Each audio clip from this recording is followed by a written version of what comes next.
Hey friends! Hello! We are back. All right. Hello! Hey guys, welcome back to episode number 92.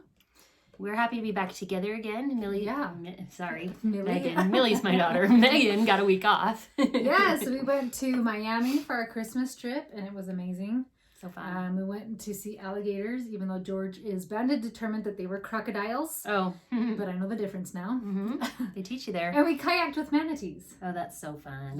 Manatees are my favorite. That was That's something awesome. I've always wanted to do. I've always wanted to see the Everglades, and I've always wanted to kayak with manatees. It looked like in your pictures that you went to the same alligator place we went to. Probably. But they're probably all the same looking. Yeah, they look pretty There's several similar. of them down there. They're fun. And it was funny, as soon as you crossed into the Everglades, you had zero service whatsoever. Oh, interesting. Like, I don't know. It was funny. And they, what did the guy say? Like, I'd rather face a bear, all these other things, than ever get stranded in the Everglades. Because there's so many things there to kill you. There's so many scary things in there, I know. Like snakes and all sorts of things. Yeah. So it was super fun. Karen obviously does great by herself, but glad to be back. It's never as fun though. Yeah, it's not as giggly. Okay, thank you guys for leaving us a ton of reviews. Yes. We are trying to hit 250 reviews this year. So we're going to pester you all year. You guys can do it. Yeah. We know you can. We believe in you. So it's up to you. So this one is from Ken JW123, and she called it Great Podcast for Someone. Oh, the title's cut off. It cuts off the title. Okay, great podcast even for someone.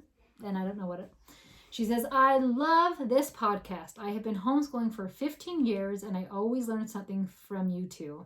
I loved your episode on compliment, not to compare today. I had a hard school day and it was exactly what I needed to hear. Thanks for all you do. You ladies are so fun to listen to. I would recommend this podcast to any homeschool mom new to homeschooling or having done it for many years. Thank you. That is so kind. We appreciate that review. And we would just like to beg more of you to leave kind reviews if you like us. We'll take them all. So it only takes a minute. So leave us a little quick review. Yeah, 5-star review in iTunes. And that helps more homeschoolers to find us. Yeah. So, okay, so let's dig in today's episode. This too shall pass. Yes. Does it remind you of Lord of the Rings, like Gandalf? It says, you shall not pass. I shall not pass. We're actually saying this shall pass. Yes, it will. Okay, so I was curious about the origin of this phrase. So I did a little Google searching. And there's a couple of different stories behind it. One, there's a story that a rabbi tells about it originating from King Solomon. And then also it became popular from Abraham Lincoln, who used it in one of his speeches. And I thought that was interesting. And what Abraham Lincoln said in his speech is, it is said an Eastern monarch once charged his wise men to invent him a sentence to be ever in view, and which should be true and appropriate in all times and situations. They presented him the words, and this too shall pass away. And I love the idea that can be used in any situation. Mm-hmm. So whatever hard thing you're in, whatever trial you're going through, this too shall pass will work for that, right? Yeah. Because it does. It always does. So I don't know where I saw this. I think it was a meme or something, but it said, this too shall pass. It may pass like a kidney stone, but it will pass. So about 13 years ago, I was about to give birth to my daughter Tess. And she was due in about 2 weeks, and I usually come 2 weeks early, and I was starting to feel uncomfortable. And I'd never had back labor before. My mom and some of my sisters had. So I'm like, oh, I have back labor, like I'm going into labor. So we're all getting excited and getting ready. And then I start puking everywhere. That's lovely, but I did. And I look up at my husband, I go, this is not labor. And we ran to just my OB's office, and they do like the urine test or whatever. And they go, oh honey, we don't even need to like send it to a lab. We can see with our eyes how bad this is. So I got sent right to the ER, and my kidneys were completely infected and full of stones. So that's really fun, by the way, when you're 38 weeks pregnant. She was born the next day, and really fun to be doing those two things at the same time. But let's see. So anyways, I lost my thing. I even put on my glasses and I lost my notes. So anyways, after she was born, the pain came right back, ended up into the ER again, and then I had to do 2 rounds of lithotripsy to get all the stones out of me, right? Yeah. So did my kidney stones pass? Yes. Was it comfortable? No No. way. Like having done labor and kidneys at the exact same time, I choose labor. Wow. Like it was, there's not a pain, there's a special place in hell for kidney pain. Like it's ridiculous. Anybody else who's had it's like, I feel you. So anyways, we all go through things and sometimes it feels difficult, hard, and that these things will always be hard, but everything always works out. Yeah. Yeah. So, yeah, hard times are going to come for every single one of us. And in many times and in many instances throughout our lives. It's not just going to be like, oh, I had a hard time once.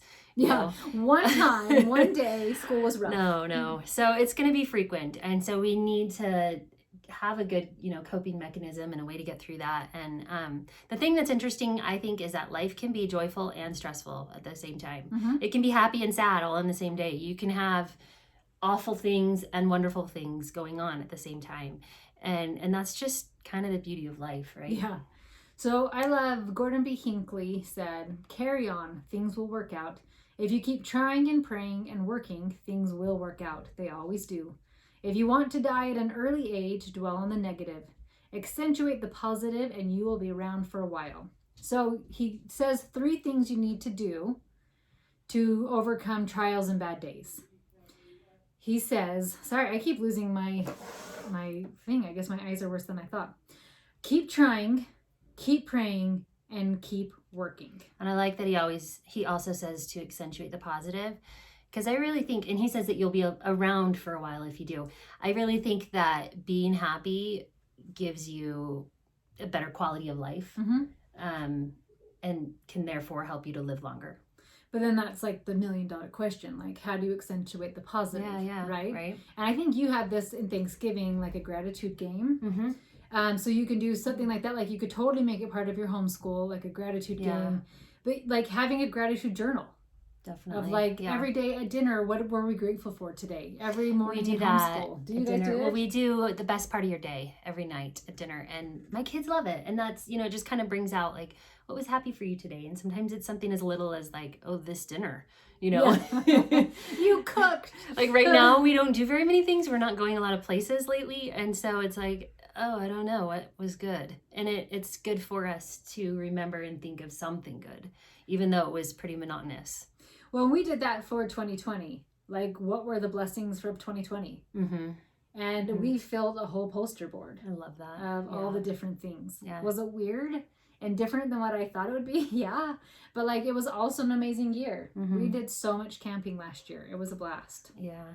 So we can say, okay, hard times are going to pass, but what if they don't pass quickly? Yeah. What if it's not over today or in a week or even in a year?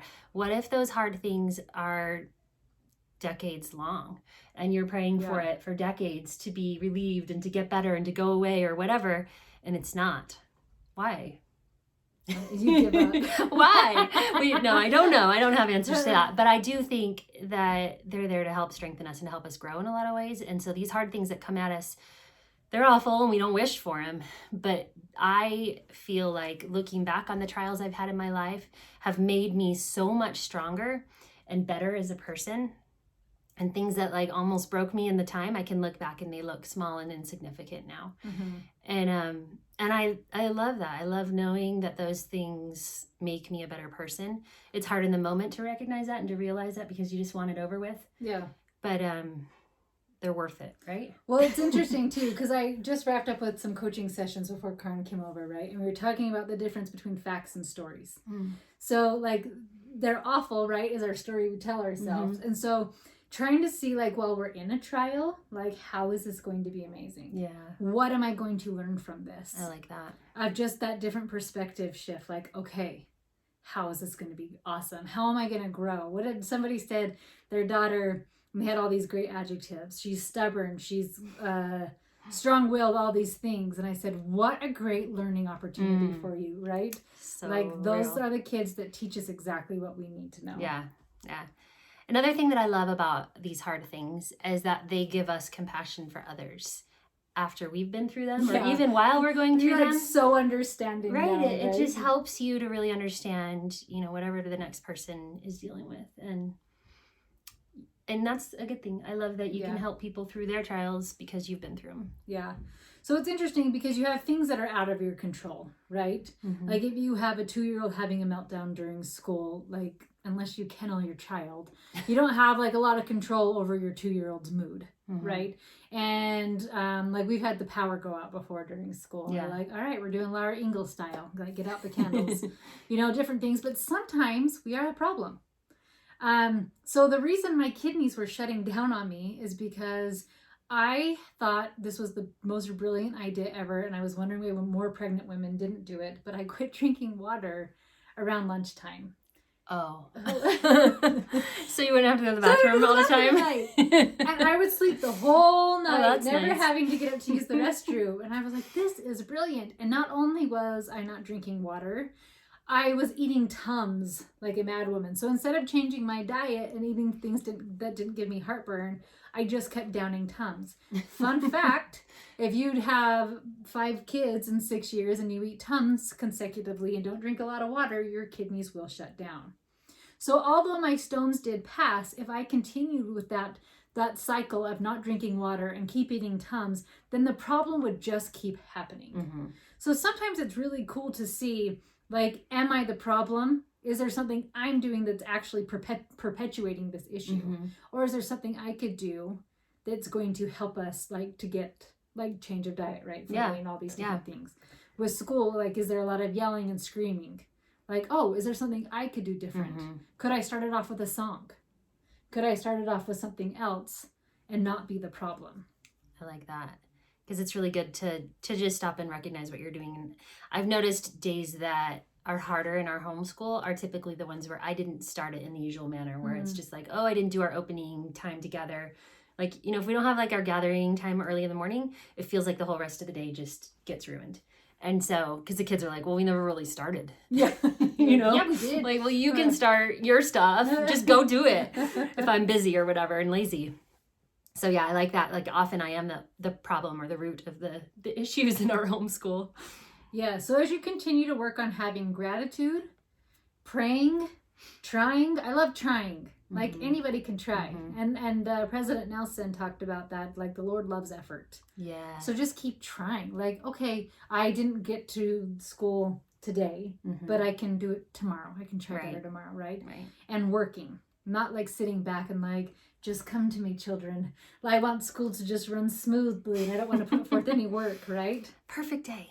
Come on. Every day. If you could see in front of us the mess of Georgia's preschools, just everywhere. Oh, it's a beautiful mess. Yeah. It's rainbow and colorful. It is. We learned our colors and counting. Yeah. But the same problems, if you can change something about you or just that your outlook about something, it can just help those, either the same problems not keep arising or to have a little bit more peace when trials do pop up. Yeah. And just another thing about like just knowing our future. Okay, so I think that God knows our future and knows what it holds for us. And I think that when trials come at us, and like I said, they teach us and they help us grow, I think they're often there to prepare us for the next step of life. Yeah. Like, I don't know, like sometimes I think about the little things that I dealt with when my kids were younger. I'm like, well, that definitely prepared me for this next step and this next trial that I am dealing with that now. And it molds us. And so I love that, you know, he kind of guides our life in the way that it needs to go and prepares us with the things that come at us. Well, if you think about that too, if we learn line upon line, precept upon precept. So what Karen knows now, you weren't ready for right when you first got married. No. If like you were told, okay, when you're like early 40s, you were going to have a podcast, a big blogging business, you're going to be on your second book.